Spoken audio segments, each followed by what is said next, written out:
शायद इलेक्शन में पीछे है, तो इसलिए चैलेंजेस भी ज़्यादा हुए। हमारे पास खत पे खत आते थे, और एक आध बार तो शाहानी साहब और जो बाकी दो मेंबर हैं, रजत मोना साहब और प्रोफेसर DK शर्मा साहब, सब प्रोफेसर्स ऑफ IIT हैं, कुछ इलेक्शन कमीशन से चार्ज नहीं करते। अच्छा, अरोड़ा जी, एक महत्वपूर्ण सवाल ये भी कहा जाता है कि जितने भी डेवलप नेशंस हैं और जितने भी डेमोक्रेटिक कंट्रीज हैं वो बैलेट पेपर पर शिफ्ट हो रही है। क्या हिंदुस्तान में चुनाव दोबारा बैलेट पेपर पर किए जा सकते हैं, जैसा कि रह कर डिमांड आती है विपक्ष की तरफ से? क्या तो देखिए, सब कुछ जा सकता है। हाँ। लेकिन मैं आज की डेट में, मैं तो CC हूँ नहीं, जो वर्तमान CC है वही बताएंगे। लेकिन the time of ballot paper in that sense is over. मैंने एज द देन CC भी कई चैनल्स पे कहा था, ऑफ रिकॉर्ड भी कहा, ऑन रिकॉर्ड भी कहा कि EVM cannot be tempered with. I am reusing the word cannot be tempered with. बाकी मशीन है, खराब तो कोई मशीन हो सकती है, आपका एक कंप्यूटर लैपटॉप हो सकता है, मोबाइल फ़ोन हमारे हो सकते हैं, नई गाड़ी हो सकती है, वो बात एक सेपरेट इशू है। किसी मशीन का मेल फंक्शन करना और किसी चीज़ को टेम्पर, देखिए रूबिका जी, द वर्ड टेम्पर जो है उसकी क्रिमिनल कॉनोटेशंस हैं कि टेम्पर हो सकती है। बड़ी बात कह रहे हैं आप। हाँ, मैं नहीं बड़ी बात कर रहा है, कानून कहता है। तो टेम्परिंग वाली जो बात करते हैं वो फैक्चुअली गलत है। और वरना न्यायपालिका में इतने माननीय उच्च न्यायालय, उच्चतम न्यायालय तक गए, तो फिर उन्होंने क्यों नहीं वर्ड टेम्परिंग को एक्सेप्ट किया? लेकिन अगर आप कह रहे हैं कि ये तो क्रिमिनल है मामला, टेम्परिंग हाँ अगर हो जाती है, तो अगर इस तरीके के आरोप लगते हैं और वो भी किसी और की तरफ से नहीं, पॉलिटिकल पार्टीज की तरफ से, सभी पॉलिटिकल पार्टीज नहीं, जो जीत जाते हैं उनकी तरफ से नहीं, जो हार जाते हैं ज़्यादातर उनकी तरफ से लगते हैं। आप चेक कर लीजिए, रिकॉर्ड चेक कर लीजिए, तो हारे तो EVM, जीते तो इलेक्शन फेल हुआ। अब मैं अपने अगले सवाल पर आ रही हूँ। इलेक्टोरल बॉन्ड को लेकर सुप्रीम कोर्ट ने सख्त टिप्पणी की, कहा इसकी कानूनी वैधता हो ही नहीं सकती है। चुनाव आयुक्त आप रहे हैं, आपका इलेक्टोरल बॉन्ड को लेकर क्या मत है? 2 सप्ताह पहले एक पूर्व चुनाव आयुक्त, मुख्य चुनाव आयुक्त OP रावत साहब, जिन्होंने उस टाइम मैं भी EC था, उन्होंने एक वीक मैगजीन में आर्टिकल लिखा था और बड़ा ही उन्होंने 2-3 बातें कही थी। वो चूँकि बड़े रेलिवेंट थी, मैं इसलिए आपके सामने प्रस्तुत करना चाहिए, आपसे अनुमति मांगता हूँ कि एक तो पहले दिन से इलेक्शन कमीशन कह रहा है इन एफिडेविट, जो तो कुछ व्यक्तिगत तौर पे कहते हैं मैंने ये कहा, वो तो उनके लिए तो मैं कोई कमेंट्स नहीं करता। हीरो बनने का शौक आ जाता है, हम लोगों में भी आ जाता है अपनी तस्वीर देखने का, जो ह्यूमन नेचर है, व्हाटएवर।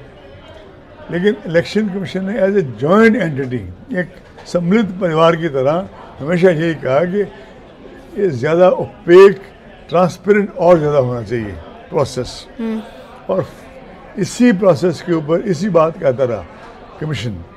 बहुत बहुत शुक्रिया सर, न्यूज़ 18 इंडिया से खास बातचीत करने के लिए। तो ये थे सुनील अरोड़ा जी, पूर्व मुख्य चुनाव आयुक्त, जिन्होंने दिल खोलकर हर आपका सवाल जो मन में है उसका जवाब देने की कोशिश की है। मिलेंगे अगले किसी ऐसे ही खास इंटरव्यू में। देखते रहिए न्यूज़ 18 इंडिया।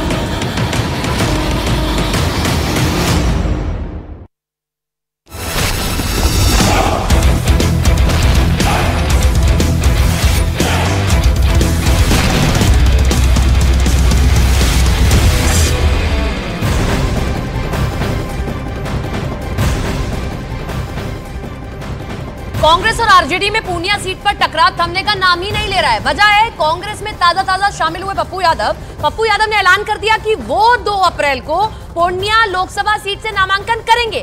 दावा ये भी कर रहे हैं कि वो कांग्रेस के सिंबल पर ही पूर्णिया सीट से नामांकन करेंगे। बिहार में कांग्रेस और आरजेडी के गठबंधन के बीच ये खबर बड़ी अहम हो जाती है कि पूर्णिया सीट पर यूं तो गठबंधन के तहत कोई एक ही आना चाहिए था, लेकिन पूर्णिया सीट पर आरजेडी के खाते से बीमा भारती और कांग्रेस कांग्रेस के खाते से पप्पू यादव भी मैदान में उतरने जा रहे हैं। हमारे साथ लाइव जुड़ रहे हैं कांग्रेस के नेता पप्पू यादव। पप्पू यादव जी, बहुत बहुत स्वागत है आपका न्यूज़ 18 इंडिया पर। मेरा पहला सवाल यही, कैसे लड़ेंगे सर? अपने ही विरोधी से कैसे लड़ा जाए? आप गठबंधन में, और गठबंधन की नीति होती है कि एक ही उतारा जाएगा? 7 बार चुनाव जीते हैं। 2 बार मेरे पिता लड़े थे मधेपुरा से, माँ लड़ी थी 32,000 से हार गई, और हम नहीं थे उस बार। कांग्रेस की ये जमीन है सीमांचल पूर्णिया। आजाद हिंदुस्तान के बाद कभी भी 20 साल हम नहीं थे तो आप चुनाव क्यों नहीं लड़े? आप लड़ लेते, आपको हम नहीं रोकते, आप मेरे गार्जियन हैं। आज जब कांग्रेस ने निर्णय लिया था मेरे लड़ाने का, और हम प्रणाम पूर्णिया, सलाम पूर्णिया और जोहार पूर्णिया कैंपेन चला रहे, उसके बाद इतनी बड़ी गरीब गुरबा की माइनॉरिटीज की भीड़ आई, और उस भीड़ के बाद जब 6.5 लाख परिवार से हम मुलाकात कर लिए, और कभी भी पूर्णिया ने जाति के आधार पर हमें नहीं देखा, बेटा के अलावे, भाई के अलावे।